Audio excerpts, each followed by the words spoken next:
할렐루야. 오늘 수요 예배 오신 여러분들을 주님의 이름으로 진심으로 환영합니다. 오늘 말씀을 통하여서 또 하나님께서 우리에게 주시는 그 은혜를 경험하시기를 예수님의 이름으로 축복합니다. 아멘. 사도 요한은 요한복음을 통하여서 예수님이 하나님이시고 하나님의 아들이심을 누누이 강조하고 또 강조했습니다.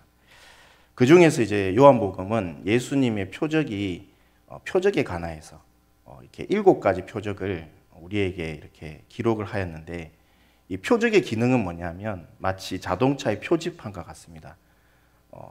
어떤 것을 가리킬 때, 어떤 부분을 가리키는 그 자동차의 표지판과 같이 이 표적은 예수님이 누구신가에 대해서 우리에게 가르쳐 주고 있습니다. 그래서 요한복음은 표적이 7개가 나옵니다. 요한복음 2장에 우리가 잘 알듯이 물이 포도주가 되는 기적, 또 요한복음 4장에 왕의 신하의 아들이 병이 들렸는데 예수님께서 직접 가서 고쳐주시는 것이 아니고 멀리서 말씀으로만 그 왕의 신하의 아들을 고치셨던 그 표적, 그리고 오늘 우리가 읽은 이 요한복음 5장에 38년 된 병자가 나은 기적, 그리고 요한복음 6장에 오병이어의 기적, 그리고 예수님께서 무리를 걸으시는 그 기적, 요한복음 9장의 실로암에서 태어날 때부터 눈이 멀었던 그 소경이 눈이 띄어지는 기적, 그리고 마지막으로 요한복음 11장에 나사로가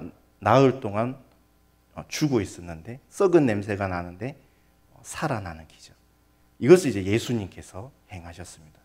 요한복음 이렇게 7가지 표적으로 되어지는데, 오늘 이제 요한복음 5장에 38년 된 병자가 나은 이 기적을 보면서 하나님께서 우리에게 전하고자 하시는 말씀, 또 사도 요한이 예수님이 누구신가에 대해서 우리에게 전하고자 하는 그 말씀을 우리가 오늘 한번 알아보도록 하겠습니다. 우리가 읽은 이 본문 앞장 4장에서는 예수님께서 그 갈릴리 호수가 있는 그 갈릴리 지방에서 사역을 하셨습니다. 그래서 사마리아 여인도 만나고, 그리고 또 이렇게 왕의 신하의 아들을 고쳐주시고, 그리고 걸어서 150km 떨어진 이 예루살렘으로 들어오셨습니다.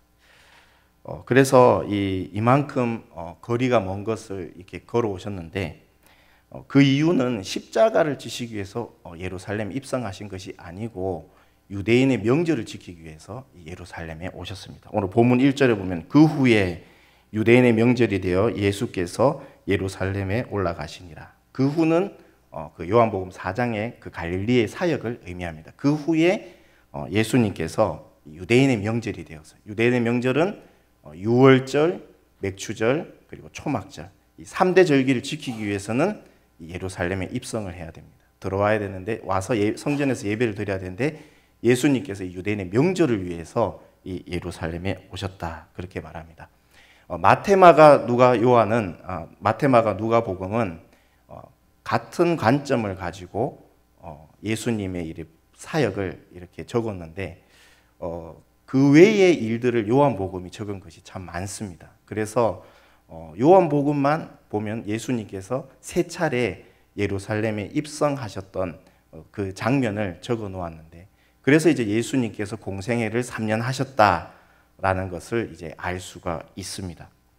그 예수님께서는 이 먼 걸음을 하셔가지고 이 예루살렘 성전으로 예루살렘에 입성하셨는데, 그런데 명절을 지키기 위해서 예루살렘 성전으로 들어가신 것이 아니고 양문을 거쳐가지고 성전 바로 옆에 있는 베데스라 못이라는 곳으로 가시게 되셨습니다.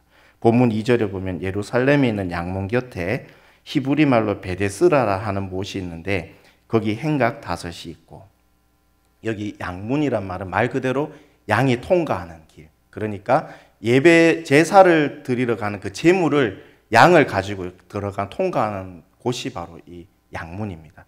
그리고 이 양문을 지나면 왼쪽에 46년 동안 헤롯이 지은 화려한 그 예루살렘 성전이 있고, 그 옆에 바로 이 베데스다 못이 있습니다. 이 베데스다 못은 어떤 역할을 하냐면 제물을 싣는 그런 못입니다.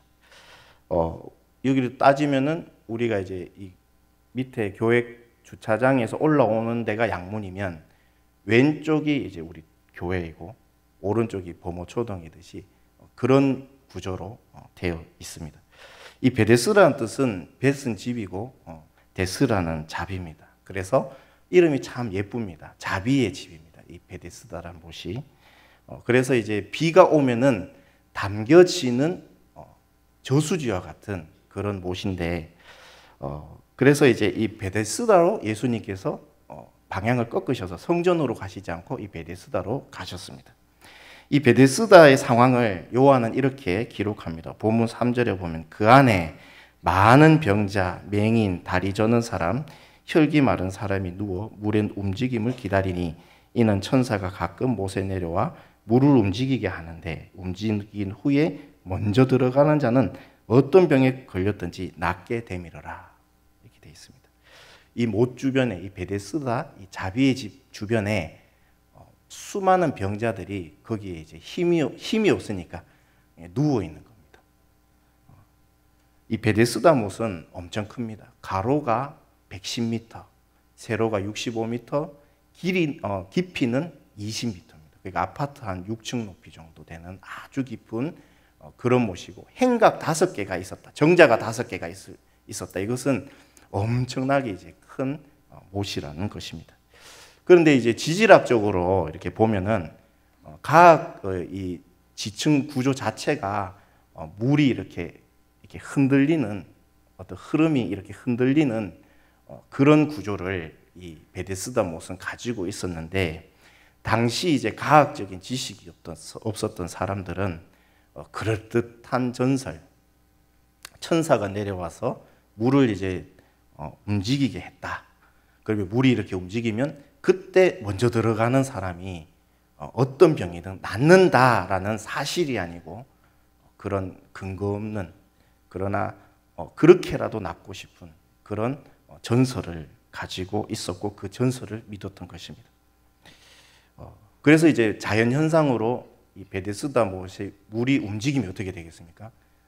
완전 아수라장이 되는 것입니다. 이름은 자비의 집이 아닙니다. 완전히 아수라장이 됩니다. 먼저 들어가기 위해서 그 완전 아수라장이 되는 것이죠. 제가 어떤 이제 암 환자분 이제 완치돼 가지고 두 분이 이제 이렇게 만나게 되는 어떤 모임이 있었습니다. 그런데 손을 잡으니까 두 분 다 우시는 거예요. 왜냐하면 이때까지 암으로 인하여서 이렇게 치료받고 또 그렇게 노력하고 그리고 가족들이 그렇게 도와주고 그런 상황들이 서로가 이제 공감이 되니까 그 서로들이 봤을 때 얼마나 힘들었는지를 아니까, 그래서 이제 눈물이 그렇게 이제 손을 잡고 이렇게 우는 것을 보았습니다. 그런데 이제 이 베데스다의 병자들은 어떻습니까? 공감은 없습니다. 공감이란 게 없죠. 왜냐하면 나아야 되니까. 근데 한 명만 먼저 들어간 사람이 나을 수 있으니까. 그러니까 이제 다 경쟁자고 다 시기하는 대상입니다. 내가 먼저 들어가야 되는데, 내가 저 물에 빨리 들어가야 낫는데 이 사람이 먼저 들어가면 안 되는데, 이런 상황이 있는 곳이 바로 이 베데스다 못입니다. 그러니까 이 못은 시기의 집이고 경쟁의 집입니다. 그런데 이런 곳에 예수님이 찾아오신 것입니다. 그리고 그곳에서 정말 오래오래 있었던 한 병자를 가까이 가시게 되셔서 만나게 되셨는데, 본문 5절과 6절에 보면 거기 38의 병자가 있더라. 예수께서 그 누운 것을 보시고 병이 벌써 오래된 줄 아시고 이르시되 네가 낫고자 하느냐. 38년 동안 병으로 투병한 사람이 있습니다. 지금은 우리가 이제 80세, 90세까지 장수하는 시대고 60세부터 인생이 이제 시작되는 시대가 바로 이런 시대. 그런데 당시는 어떠냐면 의료시설도 없고 그렇기 때문에 살아봐야 50살 살면은 많이 사는 거랍니다. 그러니까 그런 시대에 38년 동안 병이 들어서 인생 전체를 병을 가지고 그렇게 고통스럽게 살아가고 있었습니다. 그 사람이 지금 기력이 없어서 베데스다 못에 누워 있는 것입니다. 근처에. 그래서 한번 나아보려고 낫지도 않는 그 베데스다 못에 누워 있는데 그에게 이제 예수님이 먼저 찾아오신 것입니다. 그리고 예수님은 그 사람에게 관심을 가지셨습니다. 누가 또 꺼들떠 보겠습니까? 아무도 꺼들떠 보지 않고 다 시기하고 경쟁자들인데 그때 예수님이 오셔가지고 이 사람의 이 병을 누운 것을 보셨고 그가 오랫동안 병든 것을 아셨다. 이렇게 말씀합니다. 장거리에 그 150km를 걸어가지고 누구를 만나러 오셨냐면 이 베데스다 못에 38년 된 병자를 만나러 오신 것입니다. 우리나라에 한 20년 전에서 10년 전 사이에 코미디 배우가 있습니다. 아주 코믹적인 이런 역할을 잘 해가지고 이 정운택이라는 배우가 있는데 친구에서 이제 장동건 친구로도 나오고 했었던데 지금 이 배우가 무엇을 하고 있느냐면 국내에서 이제 선교사로 복음을 전하고 있습니다.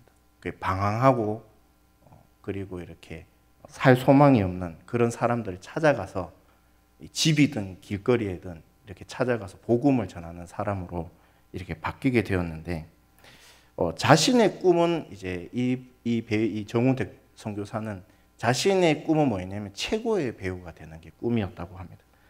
그래서 그것이 이제 행복인 줄 알고 코미디뿐만 아니라 멜로도 한번 해보고 통합적으로 이렇게 역할들을 해가지고 탑스타가 되는 그것이 이제 자기는 이제 행복이라고 그렇게 생각을 했었는데 근데 계획대로 그것이 잘 되지 않았고 시간이 지나면서 마음이 허무하고 계획이 뒤틀리고 되는 게 없고 그러다 보니까 술을 마셔서 사람들을 패고 그러다가 이제 전과 3번까지 가고 공인으로 얼굴이 알려져 있으니까 이제는 자신이 이제 그런 사실들이 이제 폭로되고 뉴스에 나고 이러니까 자신이 낙인 찍힌 것 같아서 이제는 이제 자살까지 생각을 하게 되었습니다.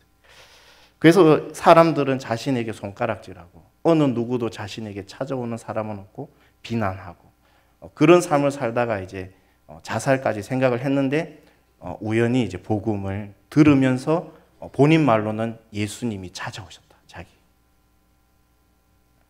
그래서 찾아와서 이 생명의 소망을 보게 되었다. 이렇게 고백하는 것을 봤습니다. 그래서 완전히 그의 마음이 예수님을 인하여서 인생이 바뀌었다고 본인이 고백을 하는데 예수님 만나기 전에는 어떻게든 큰 집을 사는 게 이게 이제 자신에게 행복을 주는 거다 생각을 했고 영화 배우로 이제 톱스타가 되는 게 자신에겐 그게 이제 인생의 큰 행복이라 생각을 했고 서울에 있는 유명한 그 신라 호텔에 차 한 대 값 되는 와인 한 병 그걸 이제 마시는 것이 자신에겐 큰 인생의 행복이라고 생각을 했었는데 복음을 듣고 예수님을 만나니까 그것이 헛된 행복임을 알게 되었다. 이렇게 고백을 들었습니다. 여러분 우리도 혹시 이런 베데스다의 가치관을 가지고 살아가고 있지는 않습니까? 밭을 갈다가 우연히 보물을 발견해서 전 재산을 팔아 그 밭을 소유하는 것처럼 우리는 예수님을 만나고도 혹시 베데스다의 가치관을 살아가고 있지 않은지 저와 여러분은 한번 생각해 보면 좋을 것 같습니다. 예수님은 그 38년 된 병자에게 네가 낫고자 하느냐 이렇게 질문을 하셨는데 이건 정말 당연한 질문입니다. 병든 사람이 제일 하고 싶은 게 뭐겠습니까?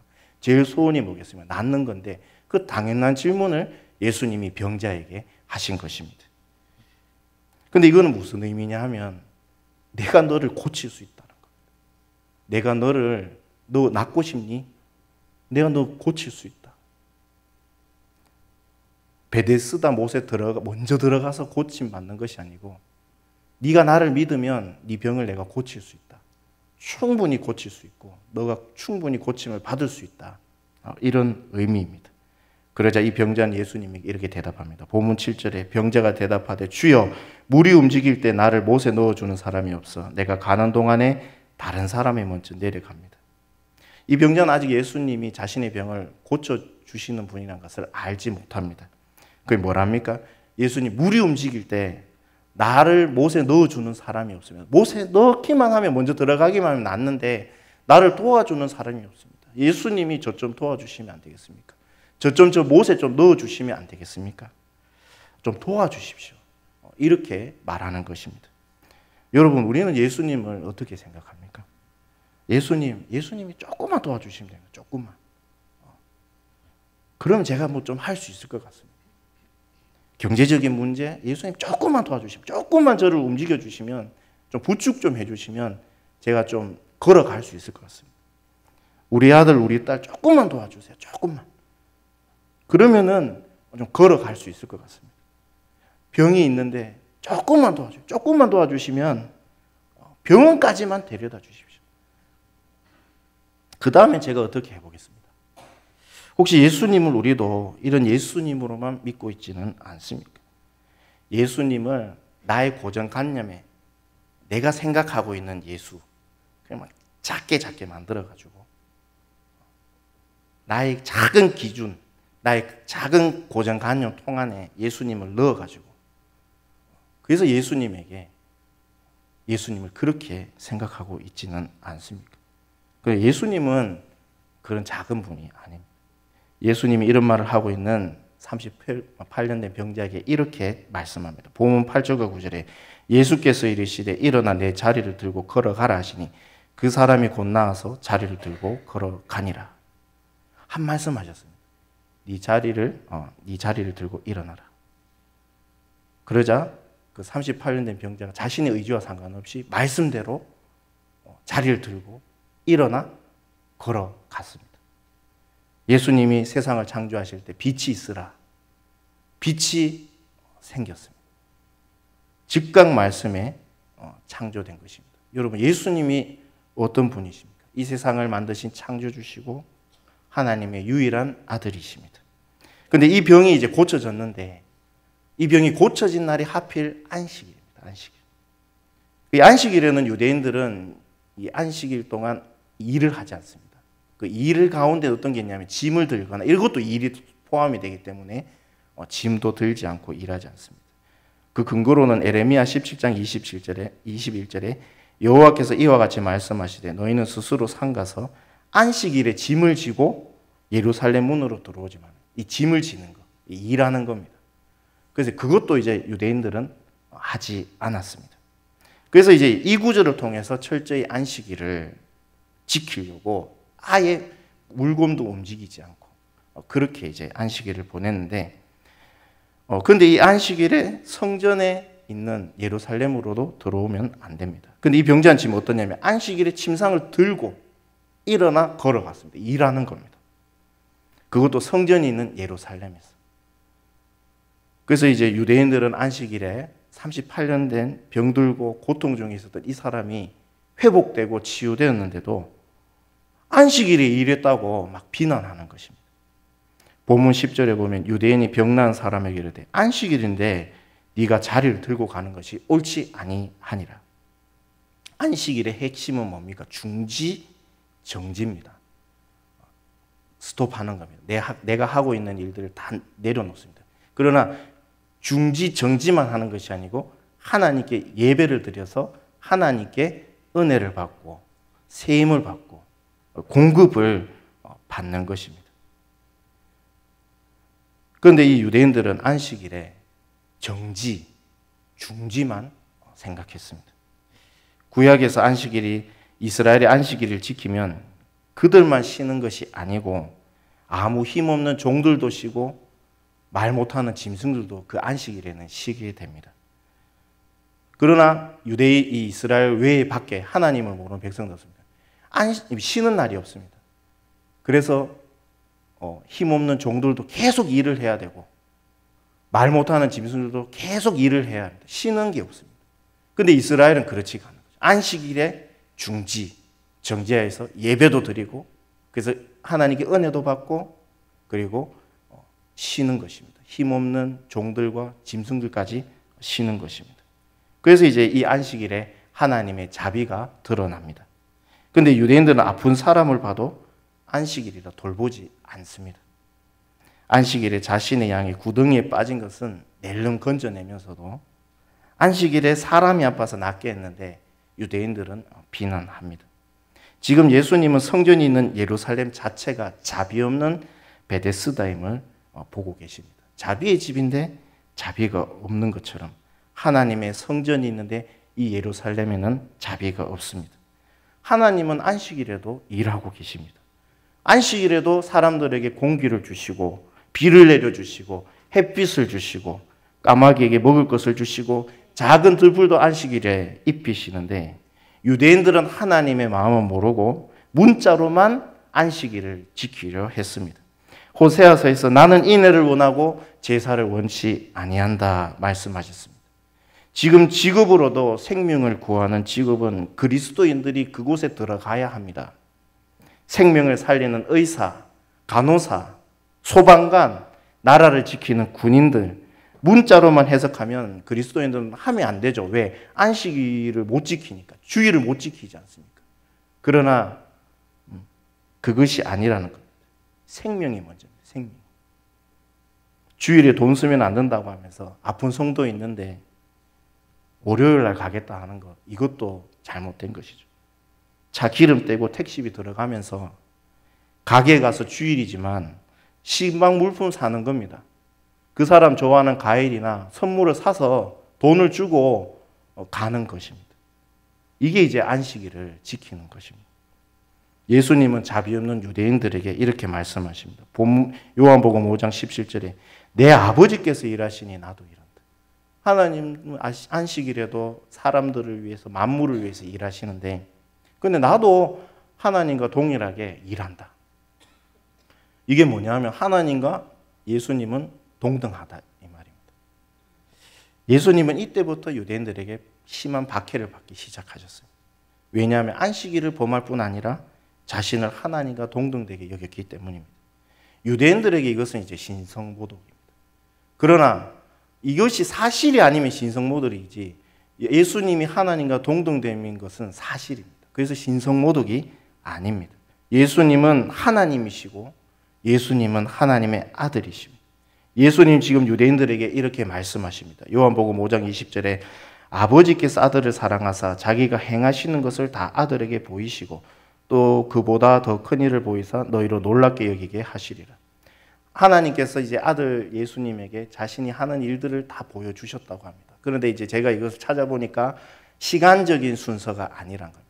하나님께서 하시는 것을 예수님도 능히 하신다는 그런 의미라고 합니다. 그래서 예수님도 하나님이라는 것을 지금 말씀하고 있습니다. 그리고 그보다 큰 일을, 더 큰 일을 너희에게 보이겠다. 그래서 너희가 놀라리라. 이 더 큰 일은 무엇입니까? 지금 이보다 더 큰 일. 이보다 이 일은 뭐냐면 지금 38년 된 병자가 예수님이 그 말씀 한마디에 나은 것입니다.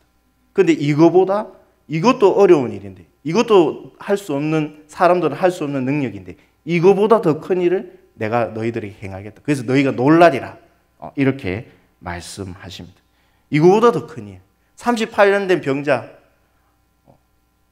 예수님께서 말 한마디 하셨는데 즉시 반응해서 실제적으로 회복되었는데 이보다 더 큰 일이 무엇입니까? 바로 예수님께서 십자가에 죽으셨는데 예수님께서 죽음을 이기시고 다시 살아나신 것입니다. 요한복음 5장 21절에 아버지께서 죽은 자들 이렇게 살리신 같이 아들도 자기가 원하는 자들을 살리느니라. 예수님이 자기가 원하는 자들을 죽었는데 살린다고 하십니다. 왜냐하면 요한복음 5장 22절입니다. 아버지께서 아무도 심판하지 아니하시고 심판을 다 아들에게 맡기셨으니 하나님께서 살리시고 심판하는 그 권리를 예수님에게 이 땅 가운데 죄 없는 분이지만 죄 있는 인간의 몸을 입고 오셔서 우리 대신에 십자가를 지시고 고난 당하시고 십자가 지신 것을 예수님께서 하시겠다. 하나님 아버지께 얘기했을 때 하나님께서 그 권리, 심판하는 권리를 예수님에게 주신 것입니다. 우리가 이 세상의 생명은 어떤 것입니까? 살아있는데 죽습니다. 유한한 생명입니다. 결국엔 다 죽는 겁니다. 영원한 생명은 누가 가지고 있습니까? 오직 하나님만이 가지고 계시는 생명입니다. 오직 하나님만이 소유하고 계시는 그 생명을 예수님께서 심판하는 권리를 받으셔서 예수님이 살리고자 하는 사람들은 다 살리는 것입니다. 그 영원한 생명을 주시는 것이죠. 오직 예수님을 통해서, 오직 예수님을 믿음으로 죄 가운데 죽어 불 못해서 영원토록 고통받으며 영벌받아야 되는데 예수님을 통해서 영생을 주신다는 것입니다. 영접하는 자 곧 그 이름을 믿는 자들에게는 하나님의 자녀가 되는 권세를 주셨으니 오직 하나님의 아들 예수님만을 통해서만 이 영원한 생명을 받을 수 있는 것입니다. 그러니까 38년 된 병자가 나온 것은 어떻습니까? 영원한 죽음을 에서 영원한 생명을 받는 이 일에 비하면 정말 작은 점인 것입니다. 제 문제로 죽어가고 영원히 영벌 받아야 되는 인간이 오직 예수님을 믿어서 영생을 얻고 하나님의 자녀가 된다는 것은 정말 위대하고 대단한 놀라운 일인 것입니다. 그래서 예수님을 믿으면 어떻게 됩니까? 예수님을 내가 믿으면 어떻게 됩니까? 요한복음 5장 24절에 내가 진실로 진실로 너에게 이르노니 내 말을 듣고 또 나 보내실 이를 믿는 자는 영생을 얻었고 심판에 이르지 아니하나니 사망에서 생명으로 옮겼느니라. 예수님을 믿으면 그 즉시 영생을 얻었고 심판에 이르지 않는다고 합니다. 사망에서 예수님을 믿으면 어떻게 됩니까? 사망에서 생명으로 옮겼느니라. 예수님의 능력인 것이죠.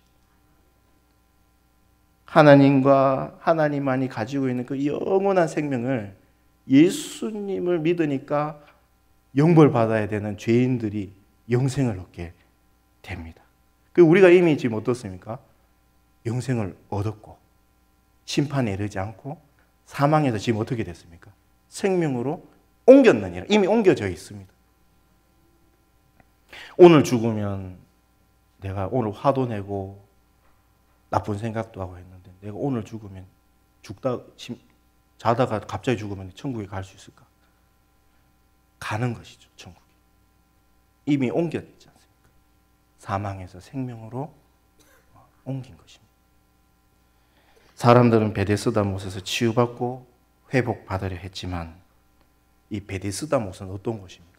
허상입니다. 허상. 실제로 먼저 들어간다 해서 병이 고쳐집니까? 안 고쳐집니다. 그런데 베데스다 못 이 사람도 어떻습니까? 보지도 못했는데 그거라도 잡아야 돼. 그거라도 안 잡으면 무너지니까. 거짓 행복을 주는 그 전설이 있는 곳이 이 베데스다 못입니다. 그런데 예수님은 38년 된 병자에게 찾아가셔서 그를 말씀으로 단 한마디 말씀으로 네 침상을 들고 일어나 걸어라. 그런데 자기 의지와 상관없이 일어나서 침상을 들고 걸어가는 것입니다. 이 표적을 보여주시면서 예수님이 우리에게 어떤 분입니까? 영원한 생명을 주시는 분임. 이거를 얘기하기 위해서 38년 된 이 병자의 표적을 보여주시고 이것을 요한복음에 기록한 것입니다. 여러분, 우리가 예수님 믿는 것이 복 중에 복임을 믿으시기 바랍니다. 우리가 이거 고백해야 됩니다. 내가 예수님 믿는 게 정말 나 이건 최고의 복이다. 내가 예수님 믿고 구원받은 것이 하나님께 늘 감사한 일이고 내가 정말 하나님께 복받은 사람 중에 복받은 사람이다. 이거를 여러분들 고백해야 되는 것입니다. 제가 이제 그런 걸 봤는데 어떤 할아버지가 우시는 거예요. 그 종이 박스 이렇게 줍고 하시 이빨들이 빠지시고 그래 막 우시는 거예요. CT에서는 왜 우시냐니까 어떤 교회 분이 자기가 복음을 전하는데 당신 이런 모습으로 복음 전하지 마라. 덕이 안 된다. 그래서 그것 때문에 우는데 제가 그걸 한 15년 전에 봤는데 제가 화가 나가지고 혼자 무슨 얘기를 했냐면 그렇게 말한 사람 도대체 어디서 성경 배웠나? 어디서 신앙을 배웠어? 어떻게 저런 얘기를 하나? 물론 본이 되는 사람들에게 하면은 또 영향력도 커지지만 그 복을 예수님의 그 복을 전하는 누구든지 예수님을 믿은 사람은 복 받은 사람. 이 사람이 확신에 차서 전하는 것이지 않습니까? 그래서 우리는 어떤 상황에 있든지 우리는 예수님을 믿음으로 이미 영생을 얻었고 사망에서 생명으로 옮겼는 우리는 하나님께 복을 받았고 사랑을 받은 사람들임을 믿으시기를 바랍니다. 이 영원한 생명을 주시는, 우리가 영원한 생명을 받았으니까 이 영원한 생명을 주시는 이 예수 그리스도 이름을 우리가 이제 담대하게 전하고, 이만한 복이 어디 있습니까? 이걸 담대하게 가족들에게 전하고, 그리고 지인들에게 전하여서 또 이번에 다가오는 가을 전도잔치에 이 복음을 들어야지 믿을 수 있지 않습니까? 그래서 이번 가을 전도잔치를 통해 많은 영혼들이 복음을 듣고 주께 돌아오기를 예수님의 이름으로 축복합니다. 아멘. 기도하겠습니다. 하나님 아버지, 오늘 베데스다 못은 병도 낫게 할 수 없고 진정한 행복도 줄 수 없는 허상만 가득한 곳이지만 사람들은 그래도 그 허상이라도 잡으려고 베데스다 못에 먼저 들어가려 하는 것을 봅니다. 그러나 38년 된 병자가 예수님 만났을 때 예수님은 허상이 아니고 실제적인 치유와 그뿐만 아니라 그것은 작은 일이고 죽음까지 이기고 영원한 생명을 주시는 하나님의 아들이심을 또 우리가 보게 되었습니다. 우리가 허상을 쫓지 않게 하시고 예수 그리스도 이름을 온전히 붙잡게 하시고 또 사랑하는 가족과 지인들에게 예수님을 전하여 이들이 영원한 죽음의 문제에서 벗어나 영원한 생명을 예수 그리스도 이름을 통하여 소유하게 하여 주시옵소서. 예수님의 이름으로 기도드립니다. 아멘.